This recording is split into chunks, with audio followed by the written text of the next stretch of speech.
All right. Okay. Can everybody hear us well? Okay. Yeah. I haven't opened the actual window on YouTube, so I can't see the chat. Should I? Oh, okay. Uh, would you like to do that, or are you Oh, okay? if there's anything that pops up, if you read it to me, I'm fine with that. If you are. Okay. Yes. Okay. So I think we have an eager audience here. So I think it's Great. about time we start. Yeah, I'm sorry I haven't been live streaming myself for a while. It's just been kind of hectic here. Oh yeah, I understand. Yeah. Okay. So welcome everybody. I am so happy to have this this great animator be my guest. By far the most established person I have on my channel thus far. She is a successful freelance animator who's worked on various bumpers and promos for clients like Cartoon Network and PBS Kids. And as far as her own work goes, she's best known for the award-winning short film Monkey Rag, uh, coming all the way from Atlanta, Georgia. Please give a big welcome for Joanna Davidovich. Hopefully I said your name correctly. Beautiful. Okay, and and just in case my introduction doesn't do justice to your legacy, Joanna, how about you? Yeah, how about you introduce yourself to Oh, those who are unfamiliar? well, your introduction was far better than I usually do myself. Hi, my name's Joanna Davidovich. I am an animation artist. I've been working for about 15-ish years, but who's counting? Doing various things in the animation industry, animation, obviously, character design, storyboarding, and just any little old thing I can do to just keep on going. I've made a few personal projects, but mostly my work has been in commercials and broadcast, and that shifted over to series work not too many years ago. But it's funny when I try to think of things that people might have seen. It's hard because nothing's been too high profile. I guess uh, the highest profile stuff that I've done recently is a little bit of work on Tom and Jerry and a tiny bit of work on the DC superhero girls. Just tiny little bit, hardly worth mentioning. But I do get a credit, which I'm very proud of. Yes, excellent. Okay, so on to the interview. And if you guys have any questions for me or for Joanna, it would be best to save them towards the end, like after the interview and towards the end of the stream, just so things go by smoothly. And but if you even if you leave a super chat with a question, I would take note of it and answer it later on after the interview is done. Okay. So, Joanna, as far as your early life goes, you were born on September 15th, 1983, and Oh, even though who you told you that? currently, hmm? I'm Yes, just giving you a hard time. Sorry. yeah, and even though you currently reside in Atlanta, Georgia, uh, you actually were born in Orange Park, Florida, and Mhm. your family is you're raised to a family of Ukrainian Yes. gymnasts, I mean, yeah, Yeah.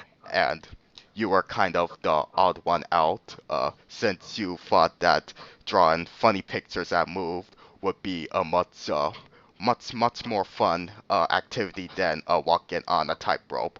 And honestly, I don't blame you. Well, we weren't circus people. That my parents were uh, gymnastics instructors, and they had their own gym. A pretty nice gym growing up. If you were growing up in Orange Park, Florida, and you did gymnastics, you knew United Gymnastics Academy, and it was just what we did growing up. We were just either at home or in the gym or at school. And in middle school, I realized that I was never going to go to the Olympics. So what was I doing? And I asked my parents if I could stop competing, and they said, "Sure, do what you want." So they did put zero pressure on me. But my middle sister actually, she stuck with it and was quite successful uh, in in her athletic career and made it to world championships in group routine. She always downplays that she was never very good, but she was really, really good. Um, Yeah. and she still like has a very, very great physicality in her career to this day. Uh, So it was a very physical upbringing. uh, Amusing. Okay, so I know that when it comes to your influences with animation, you love the Warner Brothers cartoons, especially those directed by Chuck Jones, and you Mhm, also like the more contemporary stuff like Animaniacs, to the mhm. point where uh, I watched your video talking about the upcoming Animaniacs reboot, and you're talking about how when you were little, you wrote a letter to Warner Brothers regarding its cancellation and how you wanted to like come back. Yeah, I was a bit of a lonely, strange kid. I suppose that's not very surprising.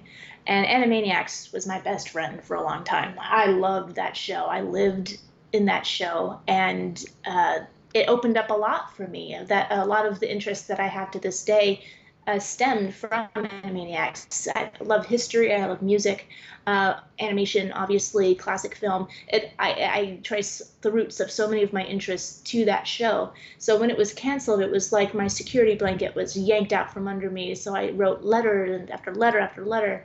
I made a petition, and the letter that I read in that video you referenced was from Tom Ruegger himself, the creator of Animaniacs. Yes, Not Spielberg didn't create Animaniacs. Tom I Ruegger know. created I know Animaniacs, it's a which common mistake it is a since common mistake, Tom but it Ruger made is a more obscure name. yeah. um, so yeah, it was a very important part of my the creation of my taste, I suppose you could say, in animation, and it's probably one of the biggest influences in my life. Yes, Yeah, it's a silly cartoon show, but there was just something about it that was very, very important to me. yeah, I can see that. And with your, I can say about your art style, I definitely feel some aesthetics of the cartoons between the 1940s and the 1960s. And I also want to ask, generally speaking, what was it that really inspired you to have animation be your long-term job back when you were a kid onward to the future? I'm not sure. It just once I realized that people could get paid to do that for a living, I didn't want to do anything else. And my parents were cool with it. They didn't say like anything like, "How do you make money drawing cartoons?" That doesn't seem like a viable career option. But it just there was just nothing else. There was nothing else I wanted to do, and everything that I like from middle school onward, everything I pursued was in with that goal in mind that I just had to make cartoons in some capacity if I was going to survive as a human being. And Yeah. if thinking about my own children, I probably would not have been so supportive uh, as my parents were because it's a crazy industry. It's a crazy career, and I would say to my children, I don't want to deny your the true passion of your life, but have you considered being a dental hygienist? It's very stable. So, but my parents never did anything like that. Where my family is, I guess we're all kind of misfits in our own way. So we respect that about each other. Yeah. And as far as your animation education goes, you went to the Atlanta College of Art, and then you went to Savannah College, where you earned your Bachelor of Fine Arts, correct? Correct. Yes. Yes. And what was your overall experience like at those colleges, and what was the most valuable piece of advice that you got that really shows in your work and your career that you did make the effort to apply that advice? That's interesting. Well, going back to the Atlanta College of Art, I don't want to speak ill of the dead because it no longer exists anymore. It actually got eaten up by the Savannah College of Art and Design the year I graduated. But uh, the ACA was kind of snooty. They they didn't put a lot of emphasis on foundation skills and practice and study. Everything was very conceptual. Everything was about the concept, the idea, and it didn't really matter how well you achieved that concept. But you were graded mostly on your conception, which I don't respond to. I don't like that modern art idea that the execution doesn't matter, and they just didn't teach a lot of foundation skills, and I was hungry for that. And Savannah College of Art and Design was a bit better, but that was still very prevalent in the first and second year classes, where, for instance, I took a sculpture class and I was so excited because I thought I was going to learn to actually how to use clay and draw forth an image from this lifeless lump of clay. But they were just like, here's some wire and come up with a theme and make an installation. Like, I hate installations where it's just random garbage hanging from wires. And but I learned in those classes that I didn't have to put forth any effort, and as long as I could talk about my concept, I would get an A, which I don't like that about myself. And I resent that I had a few of those classes that were just talk yourself into an A. But there were, thankfully, a few teachers that demanded skill, that demanded practice and demanded study, and were very challenging. I remember my professor in color theory was like that. We were very lucky to get Glenn Vilppu, who was the life drawing coach at Disney for a number of years, to come and do a few workshops at SCAD in my final year. So I was like, oh, why couldn't this have been here when I was, my sophomore year? But he was just a very gentle tyrant about skill and observation and practice and practice, practice and practice. So those teachers I responded to, and that methodology I respect, and that's something that what was drilled into my mind from that is that it's a lifelong journey. You're never done getting good at what you do. So I still take classes, online courses whenever I have the time, which is not much, but I always have my latest Aaron Blaze course open, and I'm painfully aware of every deficit in my skill set, and I'm always trying to uh, strengthen every weak link in my chain. And hopefully someday I'll be as someday I just hope to be really good one day in a way that in the way that the masters are good, or when they draw something, it just seems so effortless. It just, they have this catalog in their brains of every way that a hand can look in every perspective and every light, and they just know, they have internalized what things look like, and how to transcribe them with your pencil. And I'm not there yet. I'm nowhere near there yet. Right. And I hope that through a lifetime of study and practice, I'll be able to do that. Like, I don't know, when I'm 75. That's what I'm shooting for. When I'll be good when I'm 75. Oh, those are some excellent words, and as an aspiring animator myself, I could really relate. Thank Yeah. you. Yeah, that's why I think this is a crazy industry, because you're never done. You just, if you didn't have deadlines, you would never turn anything in, because you're like, but I can make it better. It could be better. It should be better. But the deadline is there to say, like, no, you're done. It is what it is. Yes. And okay, so moving on to your first professional animation job. From what I saw of your resume, your earliest professional job started in 2004, and it was at Primal Screen in Atlanta, Georgia. And for those That's of right. you who don't know, uh, if you grew up with Cartoon Network from the late 90s and during the 2000s, there's a high chance that you grew up with their bumpers and promos featuring all the characters in their library. And they did some PBS Kids bumpers as well from Mhm. 2000 in 2008, as well as some Cocoa Puffs commercials, as one of my followers brought up. So, tell me, Joanna, how were you hired by Primal Screen, and what was your favorite thing to do there? Oh, Primal Screen was so great. They're still great. Their focus has shifted a little bit, because the times have changed. But when I started there, they were still animating on paper. Can you imagine that? And I got that internship.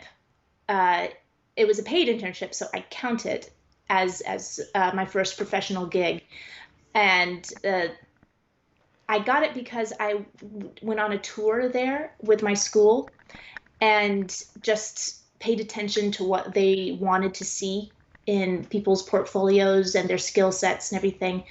And during my junior year, I was applying for internships to do over the summer, and Primal Screen came back as just it was my number one hope, and it came back positive as I would love to have you as an intern, and that was it.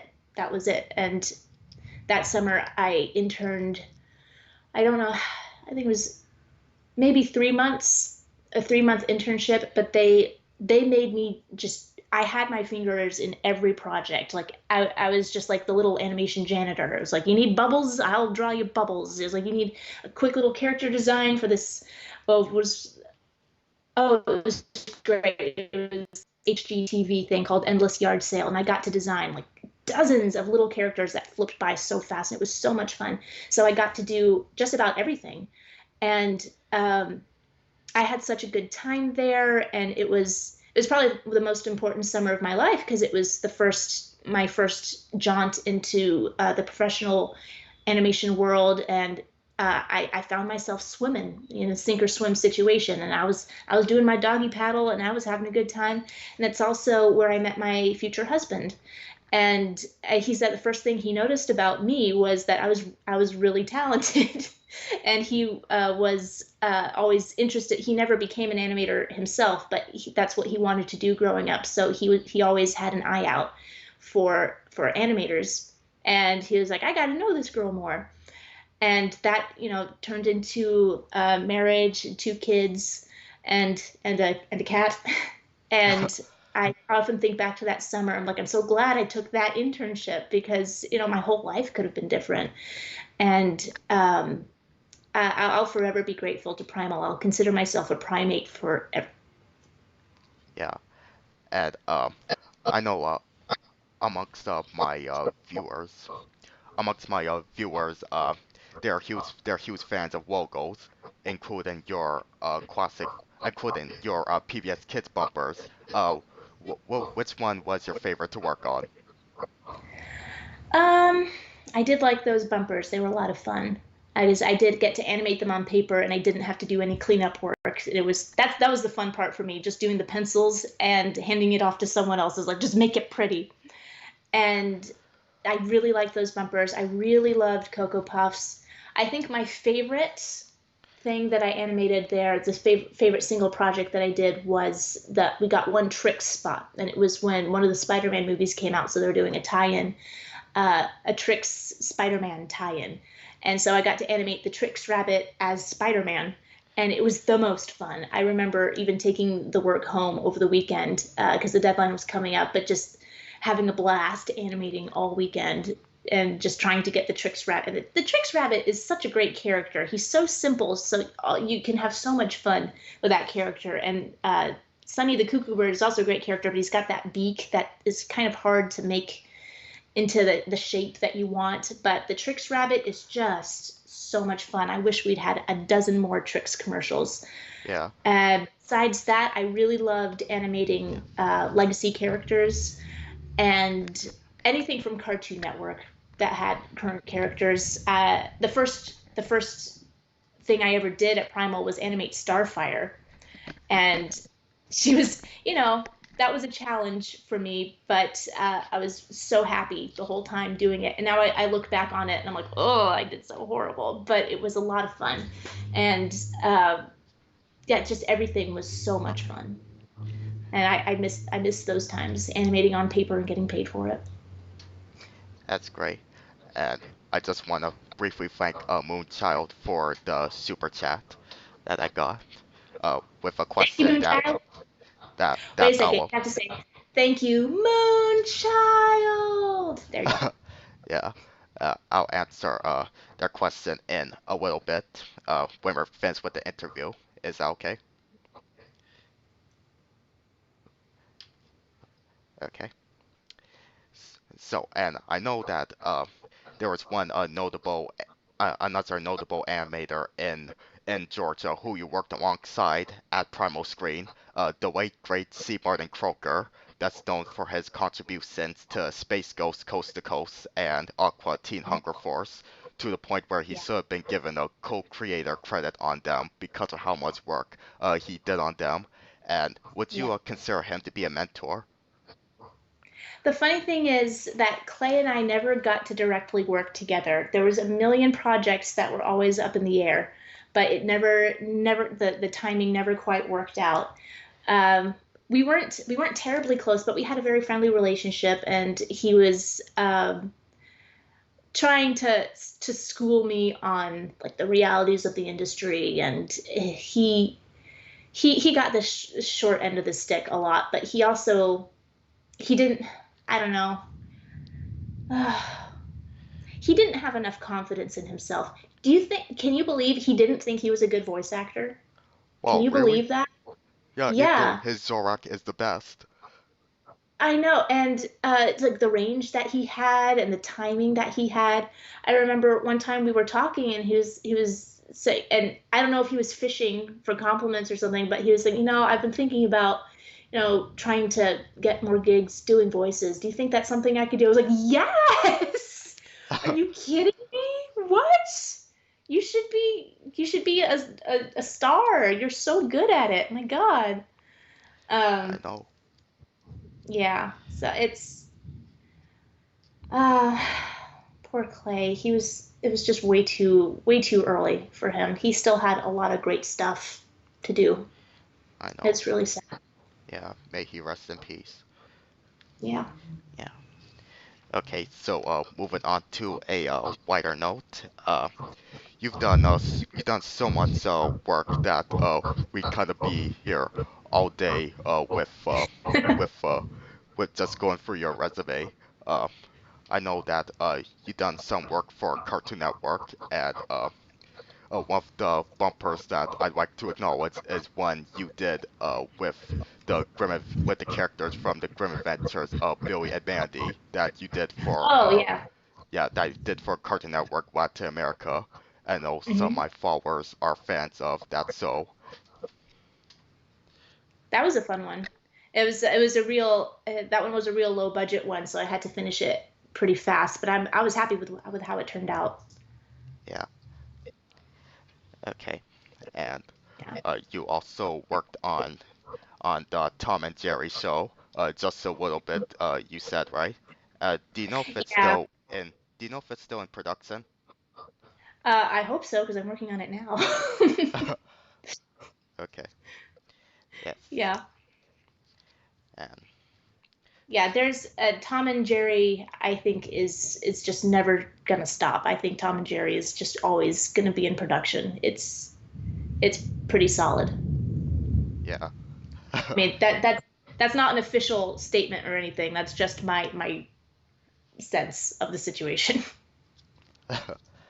Okay. So, for my next question, how easy is it for you to adapt to different styles and techniques dependent on the project that you're assigned to do?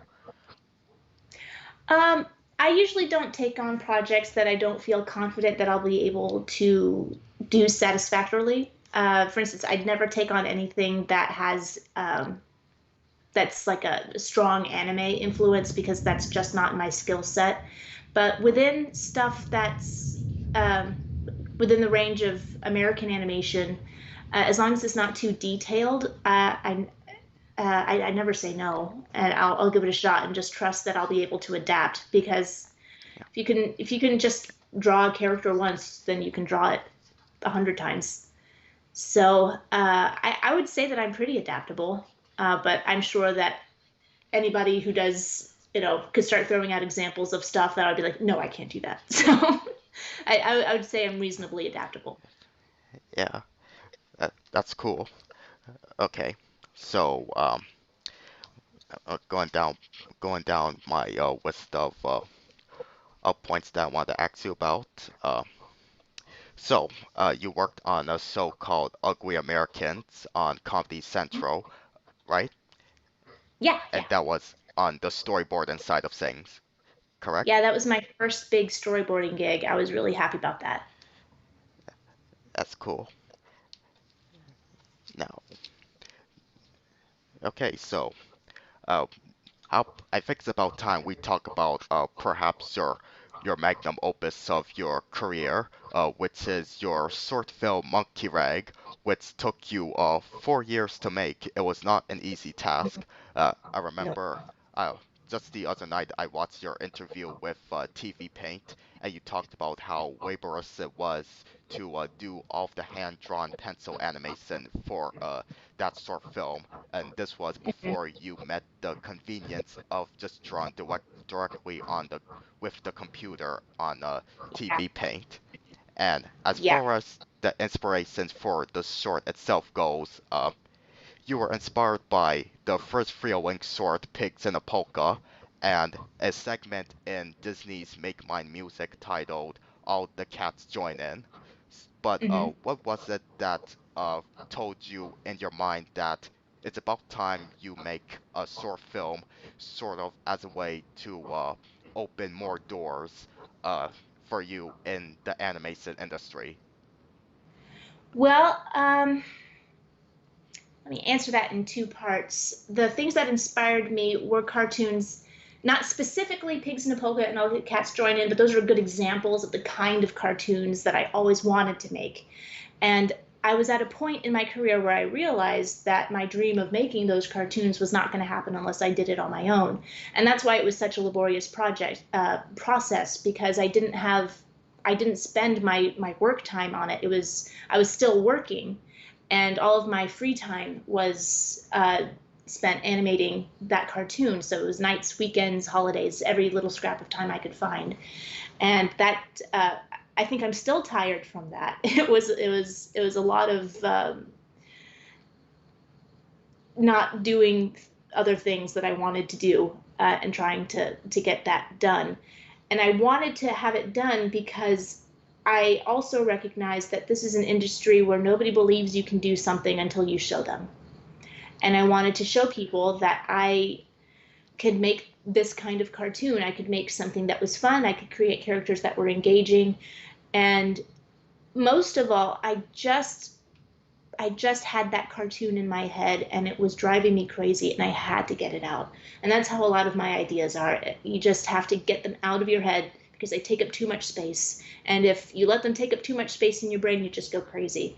And that was just such a big, it had been in my head for a couple of years already because I'd fallen in love with that song by the Asylum Street Spankers, and I just kept seeing that cartoon in my brain, and I had to get it out. And I said, okay, it's great. Once I get this cartoon out, then I can take it around and show to people. I can do anything and any part of the process. And I can even helm a production. If I can do this myself, then I can certainly tell people what to do. And I thought that it would be something that would,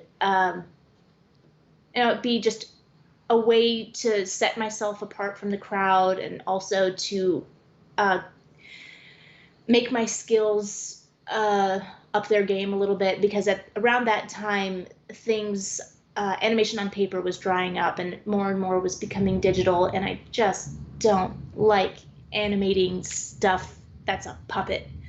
That's why I never took to I never took to CG. I never took to Maya because to me it wasn't animation, it was puppetry. And while puppetry is wonderful, I am actually a big fan of puppetry, it's not what I love to do with my hands. And so tweaking and pulling and doing stuff on a graph editor, it's not the stuff I want to do. So drawing is what I want to do. And drawing is more important to me than actually animating, which is why I've expanded my skill set to character design and storyboarding and anything else in the animation process that requires drawing, because that stuff will always require drawing. It's always going to be there, no matter how technically advanced the actual animation process becomes. You'll always need pre-production. And for myself, it just seemed like a great idea at the time to pour all of my heart and life and energy into this little silly cartoon that somehow I believed it was going to change my life and make me like a hot commodity. And to a certain extent, it did open up some doors, but not the way I had hoped, not the way I had imagined. And it was a really big learning experience for me in a lot of ways. And I would never discourage anybody from taking on a big project like that, but I would advise people to start smaller and try a lot of different ideas instead of throwing all your eggs into one basket, which for some people still works and works brilliantly. But if I could advise myself from the time, I would perhaps advise myself to try a different tech. Yeah, those are But some good words there, Joanna. And yeah, it's but kind of at the end of the day, I'm just mostly proud that I finished the damn thing. So that's something that'll always be there.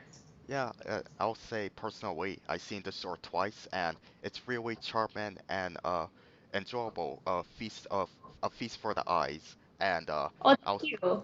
I'll say that it's 4 years well spent. Yeah, Well, I just hope that uh, once things settle down for me, I've just got a long list of cartoons I want to do, and I have a whole lifetime to get my laundry list of cartoon ideas out of my brain and onto the screen. So yeah. hopefully, Monkey Rag won't be the last thing that I ever do. Yeah, same here. And what Yeah. you talked about with your experience making your short film, I could kind of relate to it, speaking as somebody who attempted to create a short film of my own, The Grover Guys, which is actually turning, which actually is celebrating its 1 year anniversary today on YouTube. But that's a discussion for a different live stream. You could you can check it out if you want. Sure. Yeah. Yeah.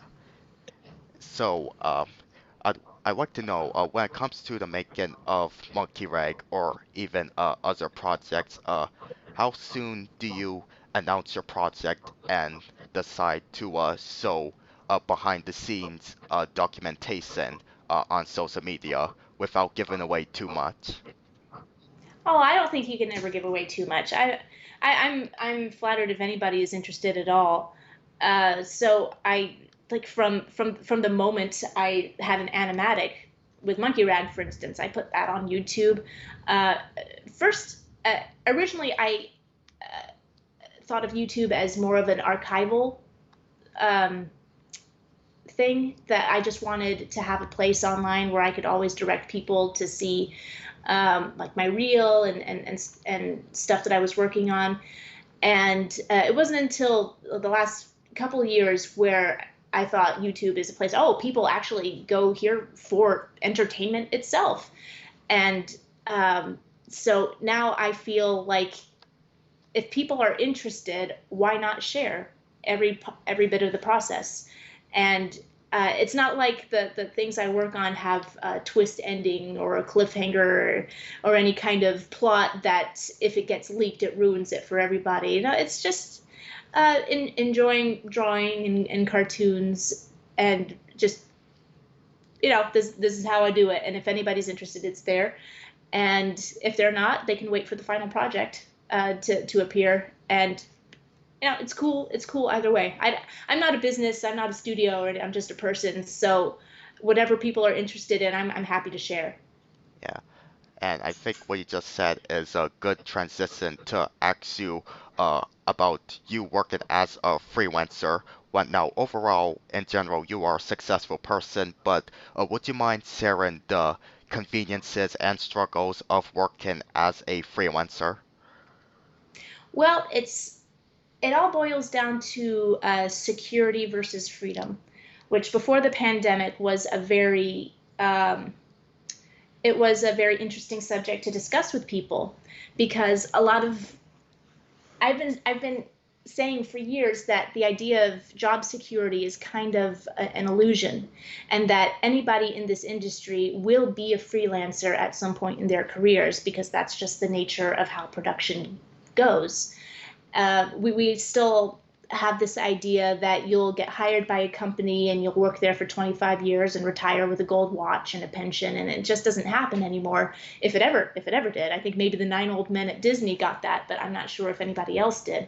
And you can see how the generation after the 9 old men, I don't know if they have a title, but I'm talking about people like Glenn Keane and Eric Goldberg and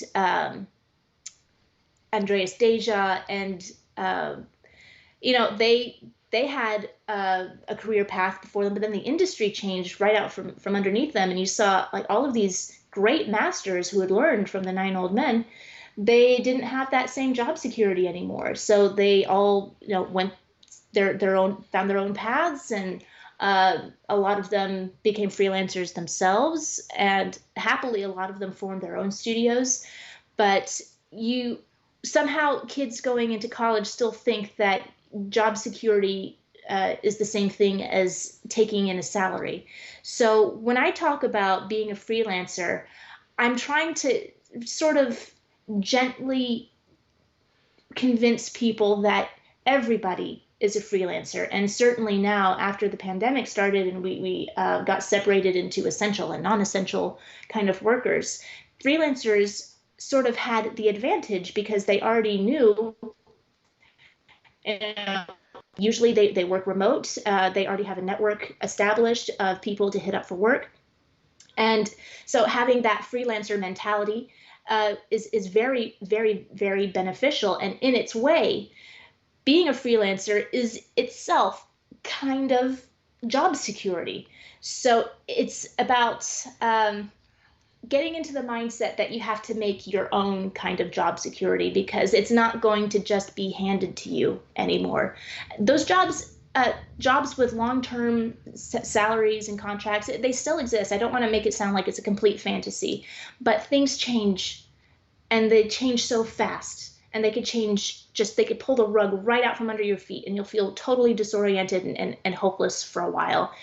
um, but if you have that freelancer mentality of that you're going to be nimble, you're going to adapt, you have a network that you can call up, that you've got a setup at home.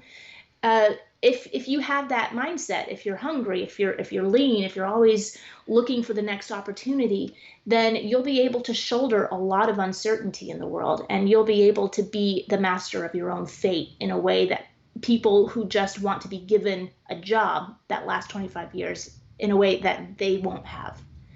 So disadvantages, it's lonely.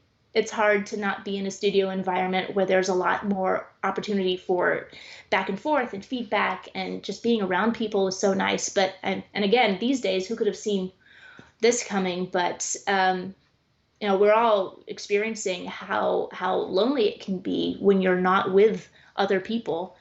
And I'm kind of used to it. I've always been a loner kind of person my whole life, but even I feel excited when I go into a studio environment and see people, and being able to talk to people. So that part of being a freelancer and working remote is kind of difficult, but I think the benefits outweigh that. So from time to time, pre-pandemic, I would go into studios, and I always treated that as like, this is like a birthday. This is like a treat to actually go into a place to work, and having to actually, dress nicely and having to like appear like a human being and remember how to shake hands. It's so strange. I was like, how does this work again? Shaking, not too firm, not too okay, okay, it's all coming back to me now. All right, I know how to human again.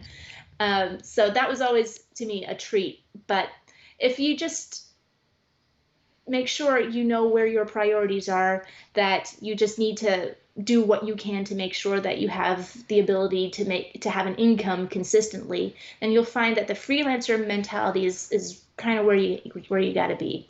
Um, but that said, if you find an opportunity for a salary, by all means, just salaries are fantastic. Being in a somewhat stable place is fantastic. But knowing that the world can always turn upside down, have that bit of the freelancer in your brain, it's I think it's always a good thing.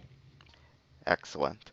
So, with all of that you just said, I think it pretty much answers my question about given how we're still in lockdown, it could open a good opportunity for aspiring artists and animators such as myself and some of my viewers to network with professionals such as yourself on the internet.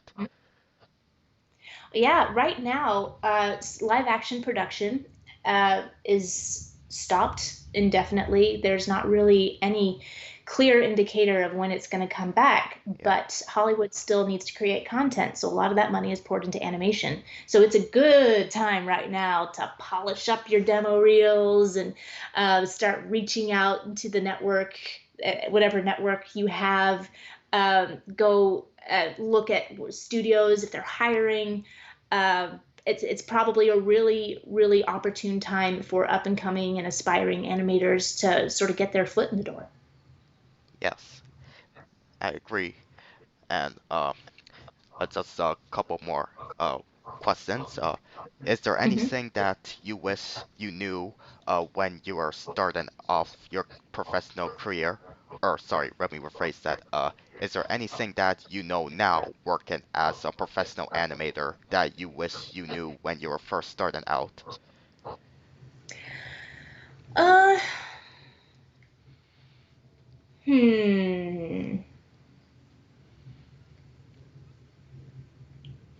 I wish I had known how much real life experience was going to be important.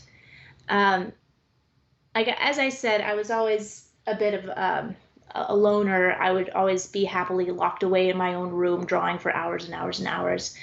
And I gravitated to this kind of work because I didn't realize that being social was also part of it. I thought that you could, just be on your own and sort of have a career, more or less.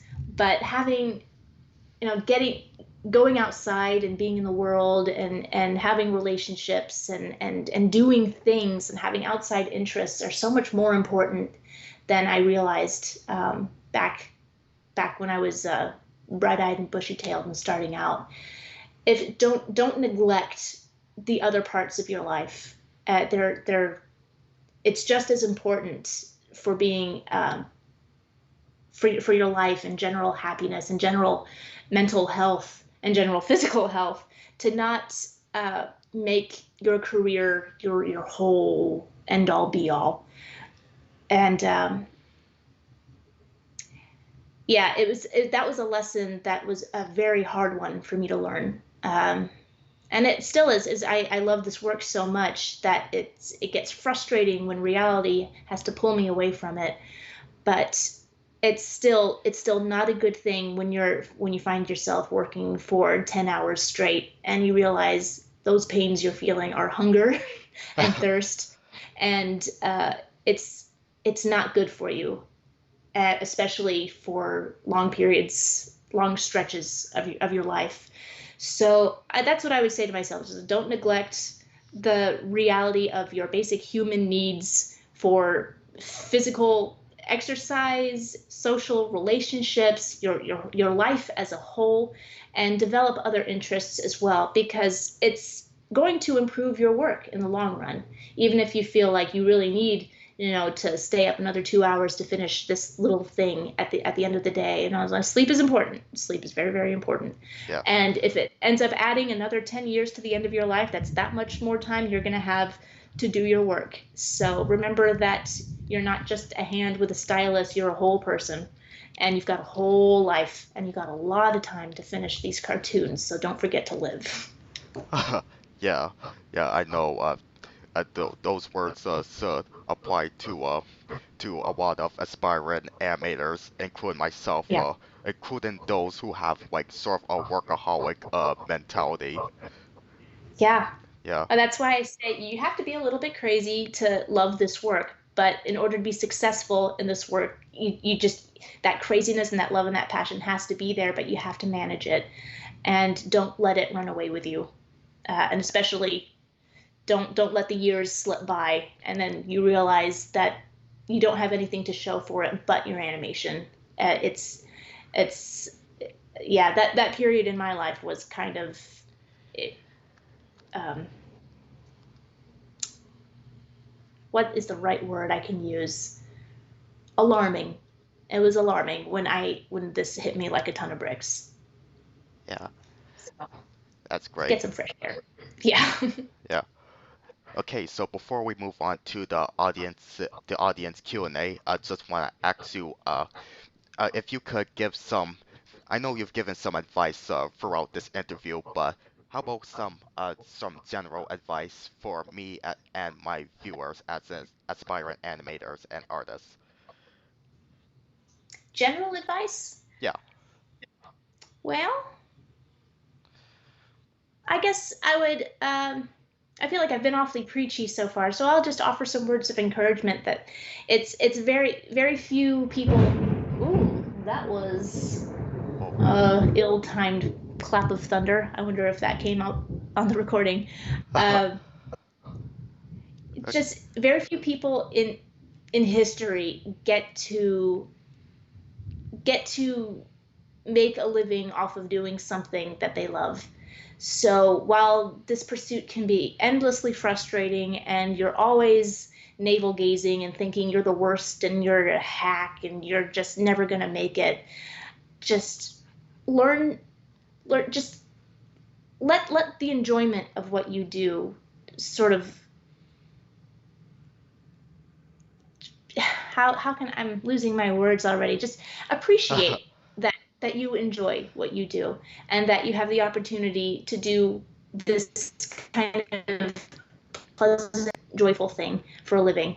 And as much as I like to complain about the industry and the work and everything, it beats digging ditches. I mean, what can I say? I'm very, very lucky, very fortunate to have been able to sustain myself and my family doing something that's frankly as frivolous as drawing cartoons. And I love it and I'm grateful for it every day. That's terrific.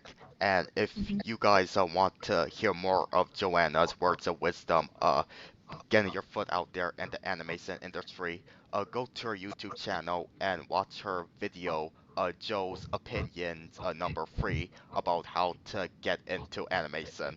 Yeah. It's a really, really inspirational video. Oh, thank you. Yeah, no problem. Yeah. Okay, I know a lot of the advice, I don't know if it's yeah, I guess it's still applicable post pandemic, but it's just sad that I don't know when conventions are going to come back because that was a really, really useful way to get to make contacts, like nice, like a quickly make contacts in the industry and to be seen. Um, it's a shame there's not even on the horizon when conventions can come back. yeah, But when they do, pay attention, and they're really worthwhile. okay.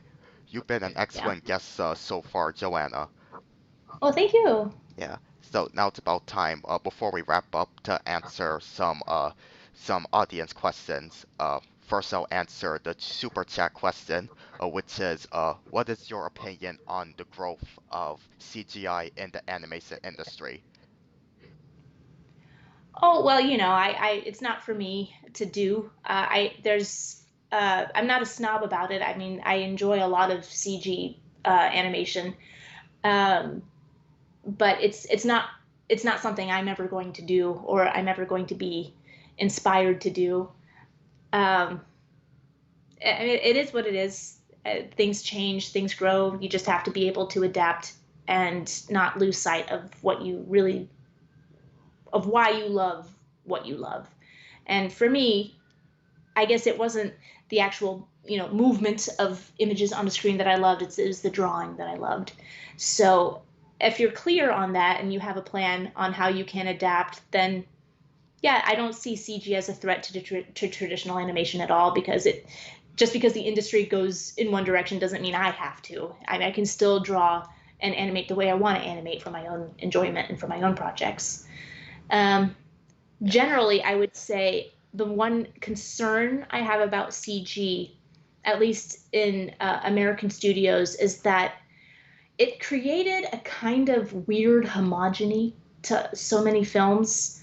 Uh, like the only films that I can sort of pick out as distinct and unique are the Sony films, but everything else, it just like everything just sort of like looks the same and moves the same. Like all characters, when they have a reaction, they all react the same, and not just within features, but within features at different studios. I'm noticing the same expressions, the same um, design. It's just strange to me. But it makes sense when you think about CG. They're puppets, so you just see the puppets being used and reused, and uh, that makes me sad for animation as a whole. Just seeing things sort of look all lumpy and together, and I don't think that would have happened had CG not come along. I think that if CG never happened, we'd be getting animated features still, maybe not near the number that we get these days. Uh, but I think that they would look a little more unique, more their own worlds. But that's just my opinion. I'm sure that there's lots of counterexamples that you can give. Well, I definitely agree with you on the Sony Pictures films, like Hotel Transylvania instantly comes to my mind, with Genndy Tartakovsky's direction and Craig Kelman's character designs. Yeah, there it was. I mean, they're not the best movies. They're not the Academy Award winning kind of movies, but they're fun and they're so much fun. And just I love the act of watching them. It's nothing looks like those films. No other characters look like those characters, and it's joyful and full of spirit and energy. And sadly, I don't get that from Disney anymore, or even Pixar leaves me really flat these days. Although The Incredibles did have some great sequences, but Yes. generally, for the most part, I'm just kind of like, eh, what's next? What else? What else are they gonna have? Like, Okay. I don't even see every animated picture that comes out anymore. Like I used to see every one, and now it's just like it looks like a thing I've seen a million times already. I don't care, and it's too expensive. Yeah. Okay, so Jasmine Green asks, if you could give us an idea of what resume would be best for a junior character designer. Well, I always recommend that if you are trying to get a specific position, that you research the studio that you're applying to. Uh, Try to find somebody within the studio or within the hiring of that studio, because especially a smaller studio, they will be happy to tell you what they are looking for and what skills they're looking for. And it's different from studio to studio, from position to position. And the more you can tailor your resume, the more you can tailor your portfolio, um, the better of a chance you're going to have. And generally speaking, if you have a resume, it's best to only put things on the resume that are pertinent to the industry. Exactly. So um, like if you had like a string of jobs, like selling shoes, like that's what I did in high school. At a certain point, I was like, this doesn't need to be my resume anymore. So like, it has nothing to do with the industry. So don't make the mistake that a longer resume is more impressive. It isn't. Short and sweet, pertinent to the job, just direct and simple and short is the way to go. Yes, and it's the same thing with demo reels. Absolutely, absolutely. Yeah. And I remember asking you a question on one of your live streams regarding fan art, and you talked about how it's a good example of showing how you could either emulate the style of a certain cartoon in case the person who's working on that cartoon would like to hire you, or so how you could give a good, fresh execution of that cartoon character in your own style. And those words help me out. They make me feel confident in drawing fan art since I do a lot of it. But occasionally I show my own characters as well. I'm working on doing a balance between fan art and original characters. Yeah, I think that as long as you are like showing fan art, as long as there's a reason for it, if it's tailored to who you are trying to impress, like drawing a bunch of Nickelodeon characters and you're trying to get a job at Nickelodeon, I think it's perfectly appropriate, perfectly fine. Um, if you're trying to get a job at Disney and you have like a ton of manga in your portfolio, maybe not so great, unless they're going to make that kind of a feature. Who knows? As long as it's something that you think they would be interested in, that it's a property that they would want to see your take on, and how on model you can be. For example, it's yeah, it's again, it's just another question of tailoring. And if in your own work you find yourself you're drawing nothing but fan art, that might be a problem because you might be neglecting exploration of your own. So just always be mindful of where you want to go, what you want to do, and always be working on the skills that are going to get you there. And if you're drawing too much fan art, maybe you're just saying, hey, maybe I'm just being a little self-indulgent. Maybe I should go someplace with my art that kind of frightens me. Like I'm really bad at drawing horses. I always avoid drawing horses. So let's draw some horses. So I find fan art, like spent years doing Animaniacs fan art, and I would draw nothing but the Warners. And I realized that I was scared to try anything else. And then I just tried other characters on the show, like human characters, and it was painful and it was hard. And at the time, there was a lot of, um, making your own avatars based on characters that were pre-existing, which people still do all the time. But at the time, it was like really cool and new. And so I would try to design new characters based on the design language of Animaniacs, and just always go someplace that hurts. And it's just like, oh, this is just painful. Oh, I can't do this. But the more you draw till it hurts, the better you're gonna get. And yeah, I don't know why I'm so focused on the pain, but it is kind of painful when you draw something and you know it's terrible. And you're just like, oh, it hurts, and it hurts so bad. But the more you go for it, the less vulnerability you're going to have, and the more confident you're going to be that when you actually get the job, they say you need to draw. Oh, what was the thing I had to draw? That I was like me and backgrounds are just. I'm awful at backgrounds. Terrible. It is very, very like pulling out teeth to draw I backgrounds. agree.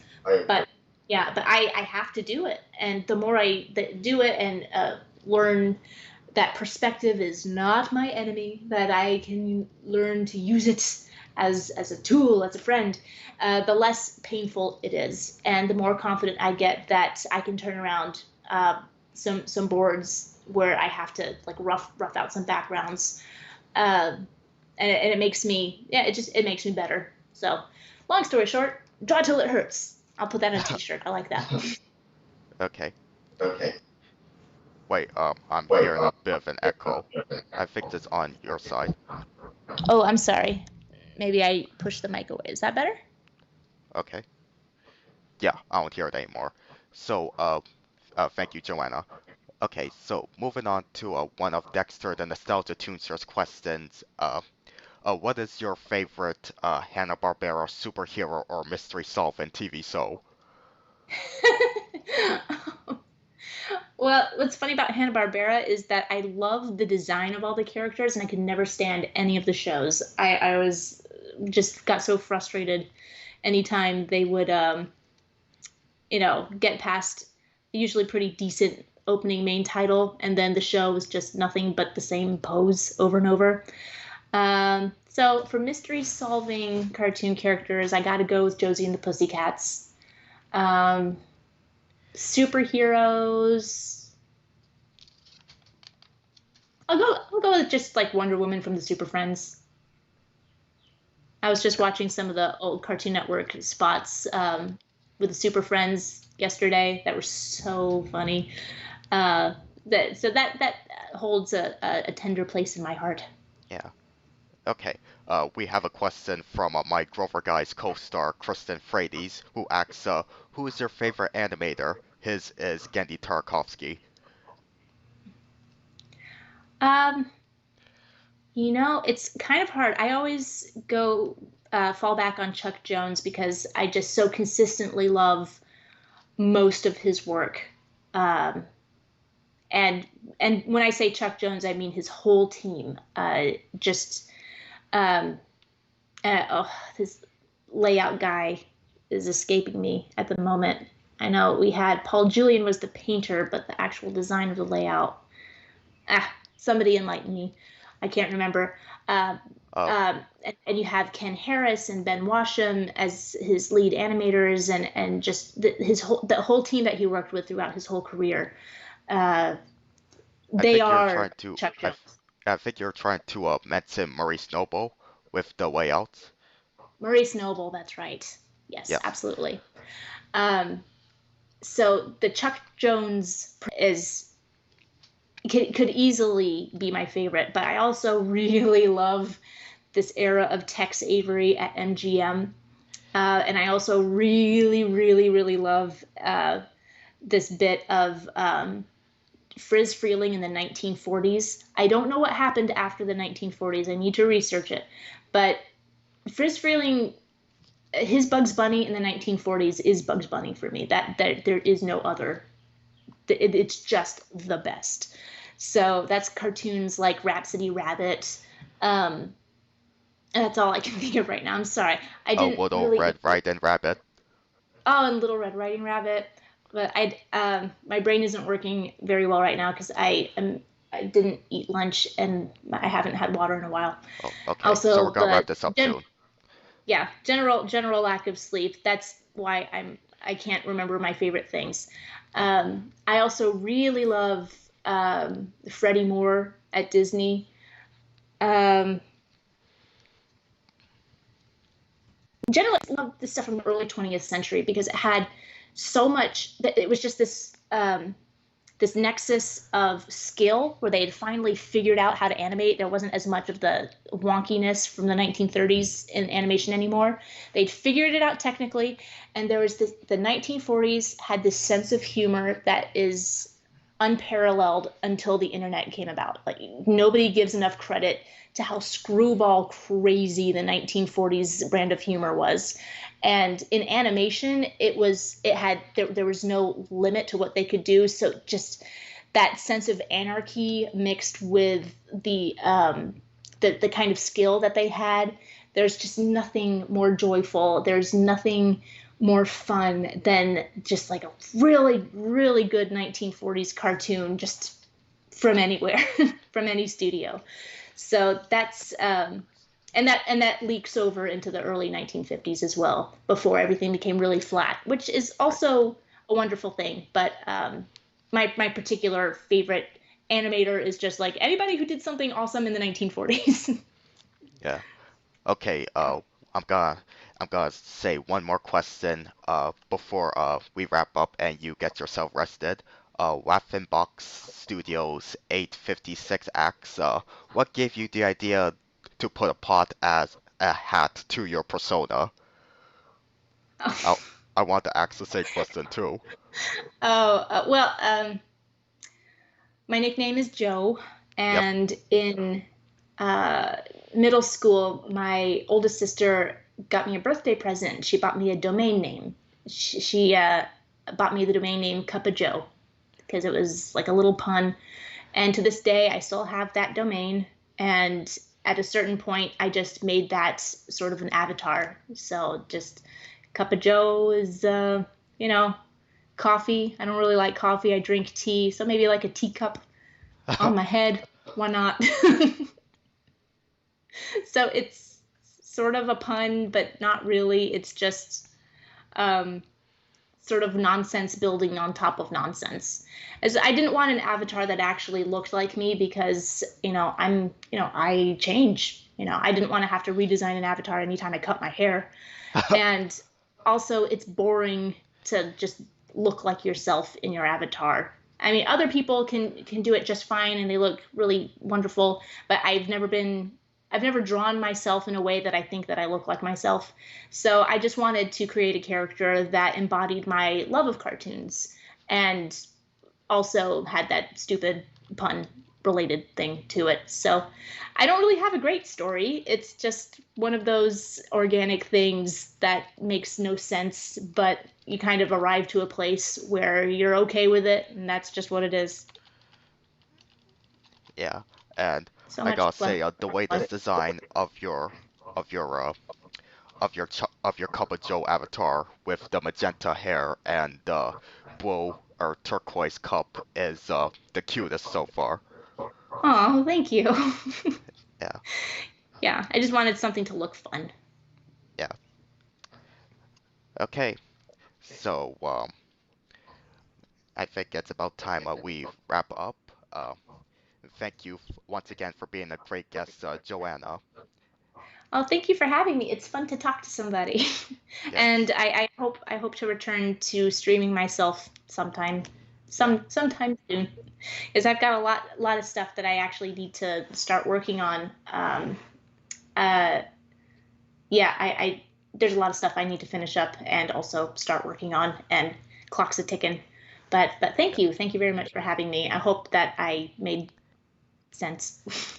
Oh yeah, you did. And if you guys want to see more of Joanna and her work, links to her portfolio, YouTube channel, and all of her social media is in the description of this live stream. And if you don't mind, Joanna, how about you briefly plug whatever projects you're working on right now? Oh, I'm just I don't have any personal stuff right now. I've got my children's book. The second children's book I've illustrated is supposed to be coming out in September, but I need to check up on that, and I need to do some animated a little bit of animation to promote that. So be on the lookout for that. Um, I'm always throwing stuff up on my T Public store, so check that out as well. And for the professional stuff that I'm working on, I have no idea when it'll come out, and I'm always a little bit squidgy when it comes to talking about my paid work because I never know how many And I know if what. the NDA covers just even mentioning stuff. So I tend not to talk about what I'm working on professionally, but original stuff there it's been kind of dry lately because of time, but more original stuff is coming. So just check out my social media to stay on top of that. And also be on the lookout for the documentary about 2D animation titled Hand Drawn. Joanna is an interviewee on that. Oh yeah, that's going to be coming out in the fall too. That's exciting. Yes. Okay, once again, Joanna, thank you for taking some time out of your hectic schedule to speak with me and to interact with my viewers as well. And I also want to thank you for answering all of the questions that I asked you on your live streams in the past. You are really Oh, a sweet, helpful person. oh, thank you. Well, thank you for joining the live streams. It's always nice to see you there. Friendly face. Yes, you take care and stay safe now. Okay, you too. Talk Okay. to you later. Yes. Adios. Bye.